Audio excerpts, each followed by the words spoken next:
if you watch the show a lot, Wilds likes to show very regular dunks that won the dunk contest back in the era when a guy as athletically limited, such as Michael Jordan, could be the best player in the league and be like, hey, that won the dunk contest a few years ago, even though it was basically a different sport back then. This could have won the dunk contest a few months ago. This should. In fact, I think maybe retroactively we should give him the championship for this year. I don't know who won it, but that fella should send the trophy to Zion's house. I have so many questions here. And here's the reason I have so many questions. Because the Pelicans appear to have no answers. 3 months before the season started, Wilds, was it on your radar that Zion might miss substantial time? Because it wasn't on mine. I was like, oh, Pelicans, frisky playoff team, given how Zion played last year. His numbers, and we can dig into the numbers at some point, they were historically great as far as that volume of scoring on that few of shots. And then right before the season started, it was, Zion had a minor foot procedure. He should be ready for the start of the season. And that then went to, okay, he's going to miss a few weeks. And then it was just radio silent to where it's like, he's going to miss the year. We thought that before they even announced it. And then the day after they announce it, Wilds, for Zion to post that video wearing new sneakers, so we all know it's a relatively new video, and to look, it wasn't just the dunk. He looked like he was in great shape. There was real concern about Zion's weight. There was always over 300 pounds. Looked pretty damn good to me there. So I have more questions than answers. My biggest question is this. Why is he not going to play? They're going to be in the play-in. They're going to be playing the Lakers. The Lakers have shown no reason for you to believe that, it's impossible for them to lose. Like, if he can do this, why isn't he playing? And what the hell is going on? Those are my questions. So the latter question that you had, what the heck is going on? Don't forget, my kids are watching in the AM. What the heck is going on is interesting because I have been confused about the Pelicans season this whole year, the whole year, specifically on how what Zion's relationship is with the team. So we knew he rehabbed away from New Orleans. No big deal. People do that all the time. But then when CJ signed with the Pelicans and he didn't reach out, everyone's like, what's going on? And JJ Redick, who does an excellent podcast with Tommy, shout out to them. But JJ doesn't take shots at people. He's very measured. And when he called Zion a detached superstar, I think that everyone looked at that and said, you know what? That makes sense. He seems detached. That we haven't seen him at all play at a high level. We haven't seen him do anything like this until this dunk. So the question I have for you, Nick, is do you think this is a healthy relationship that the Pelicans have with Zion? That specifically the report came out, I am not playing, and then he releases this. Do you think this is a sign of, turmoil within the organization?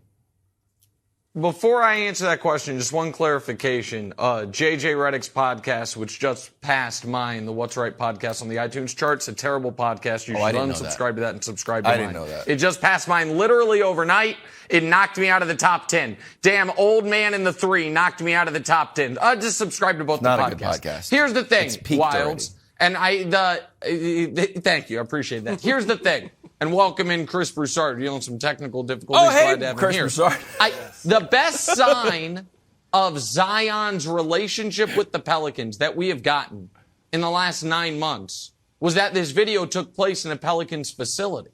To me, that's the only healthy sign we have of a good Zion Pelicans relationship is that this, that's the Pelicans facility, right? It looks like a Pelicans logo, Pelicans colors. I'm pretty sure it is. So that, to me, is the only positive sign.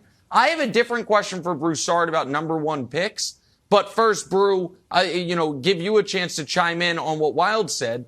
What's your concern level about the Zion Pelicans relationship? The relationship obviously isn't good, okay? We know Zion was frustrated with the way they restricted his minutes a couple years ago when he first came back, and they had him on the burst restrictions, okay? So he's clearly not happy with that relationship. And I think this video, and I apologize if I'm repeating something you said, Nick, because I couldn't hear you. I think this video was Zion saying, I should be playing. Like, and to be honest, if this is recent, which all the indications are that it are, he should be playing. You're not doing that type of risky dunk carefree if you're not ready to play. And to me, that is what Zion is saying. It looks to me like a Michael Jordan second year with the Chicago Bulls when he was coming back from a foot injury. And they didn't want to play him. They didn't want to play him the last 18 games because they wanted to tank and get a better pick. And he was pushing, I want to play. He gets them into the playoffs. He has that 63-point game against Boston in those playoffs. But that's what this looks like to me. And I get it from the Pelicans standpoint of like, look, what are we playing you for? To solidify the 10th seed? To at best get beat by Phoenix in the first round? But here's the thing, guys. I do think there is a reason to play Zion now. Understanding their trepidation, and here it is. He is eligible for a max contract extension as soon as the regular season's over. And you pretty much have to offer it to him right now, even though you might be hesitant. And I would be hesitant because of his injuries. So if you play him now, best case scenario, he looks great. He helps you win a few games. Maybe you win a game in the postseason or something like that. It looks good. Worst case scenario, you hate to say it, but he gets injured again. And now I have even more information about should I really sign him to this max deal. And if he got hurt again, I would be like, no. You still have some security. You still have control because next summer he could still be a restricted free agent, Nick. So he wouldn't be able to go anywhere. Yeah. You'd still be able to sign him. He can't be free until 2024. So I think he looks like he can play to me. So I think they should be playing. Me too. Listen, first of all, great callback on that Jordan, the only injury Jordan ever suffered, the foot injury in year 2. And God knows that Bulls team without Michael, maybe they would have won 29 games instead of the 30 they won with Michael. And maybe they would have still gotten swept by Bird Celtics. Who knows? Like, good thing he came back for that. But I want to ask you a question, Brew, about number 1 picks. 18 Because I think this is just what happened. I think there is, and this is maybe a bigger discussion. Once upon a time, the surest thing in sports was the number 1 pick of the NBA draft. And we go as far back as you want. Oscar, Elgin, Kareem. Starting in the 80s, Magic, Dream, Ewing, David Robinson in the 90s, Shaq, Iverson, Duncan, Bron. Not all of those guys were the right pick. And obviously there was some bust mixed in. I'm picking and choosing. But over the long haul, those were great players. Even post-Bron. You had Dwight, you had D. Rose, you had Blake, you had John Wall, you had Kyrie, you had Anthony Davis. Again, those weren't always the best pick of the draft, but more often than not, you were getting a star. In the last 9 years, since Anthony Davis, you've had Anthony Bennett, you've had Andrew Wiggins, who's fine, but very disappointing, and then most notably, Ben Simmons, Markelle Fultz, Zion Williamson. Guys who came in with massive hype, massive expectations.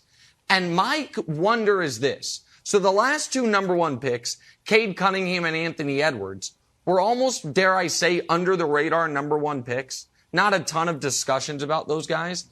And I think they're thriving. Mm-hmm. I think Anthony Edwards, excellent. I think Cade Cunningham, nobody's watching Detroit, but if you happen to turn them on, you're seeing why he was the number 1 pick. I do wonder if there is a level of, in today's day and age, with the scrutiny and the 24/7 coverage, and people immediately, the moment you get to a place like with Zion, shouldn't be there. You need to go somewhere else. If we are going to see more stories of guys who it's harder for them to reach their potential, they have more things pulling on them off the court before they're ready for it. Because Anthony Bennett's just the wrong pick, fine. But Andrew Wiggins had a lot of hype, got traded immediately. Markelle Fultz dealt with something I don't really know. Ben Simmons is dealing with something I don't really know. Zion's dealing with something I don't really know. And that seems, I don't know, it seems like more than just a coincidence that it's that it's our top picks of the draft that are dealing with these things. Well, I think there's a few things. One, Nick, I think guys are coming into the league so young. And granted, LeBron obviously was young. Dwight Howard came out of high school. So I'm not saying it's never worked out in the past, obviously. But more often than not, a lot of times a young prodigy doesn't pan out. I mean, I can name tons of kids off the top of my head. O.J. Mayo, for one, who were supposed to be the next LeBron. In high school, they looked like that, and they never panned out. Meanwhile, Michael Jordan was a late bloomer. Michael Jordan was a late bloomer. Dwayne Wade was a late bloomer. Like, you see late bloomers happen a lot. That's one thing makes LeBron so special, is that he was able to live up to the hype, even though he was a prodigy, which is rare. So I think that's one thing. The second thing, Nick, is that these guys become celebrities before they even get to college. I mean, they've got some of them millions of followers on social media. One of the things you've heard about Ben Simmons since he's been in the league is that there are those that would say he's more concerned with being a celebrity than a superstar basketball player. And so if that can pull you away from working on the game and becoming the best player you can be, if you've already got the fame, now the fortune, the women, the lifestyle, all of that. So, yeah, it could happen. Thanks for watching. Subscribe here to get the latest from the show. Also, be sure to check out more of the best clips from First Things First, or go watch a few segments from our other shows on FS1.